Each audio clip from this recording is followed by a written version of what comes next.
Okay, let's do a muffin this morning, or it could even be a cupcake. We're going to start with, basically it's an ellipse. We're going to start with 2 ellipses. They're not the same size this time. And I'm actually not even caring that it's not perfectly like centered, because think about it, when it cooks, it kind of flops over a little bit in spots. So here we go. So now we're going to create a dome shape up here. We want it to overlap our ellipse, and that ellipse is there for a suggestion. So we're actually going to come in here and kind of add in a rougher line.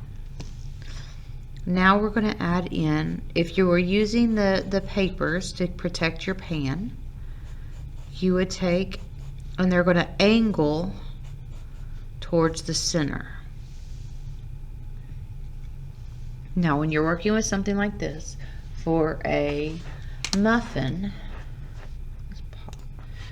you're going to have to think about how this is a natural textured object. So we're going to start by adding in shading down here where it's overlapping. Then we're going to come in here and we're going to create, this is our light area. So I'm going to create my shadow of it. Darkest area is not up against the edge, it's more towards the center.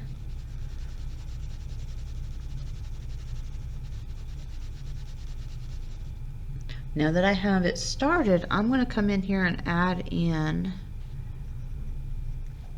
just like where the muffin would have kind of like opened up or crinkled, or just the texture of it. Notice I didn't do that before. I want to do that after I add in the shading. Now we've got these lines down here. We're going to come back to those lines. First of all, these are going to be a little darker, but I'll notice that I'm going to make the line dark and then I lighten it towards the line before it.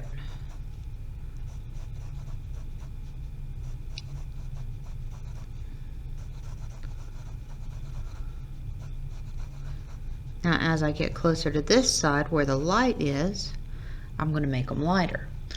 The other thing I'm going to do though is come back up here and add in, this area is going to have some shadows, but I'm going to make that line darker up against that muffin edge, because that is where the shadow is created. It helps give you the illusion of those creases. From there we have our shadow, but here's where we're not. I want you to come in here and think about this. See how I came in here and added in some wrinkles in the bottom of it? That helps give it the illusion that it's not a perfectly smooth area.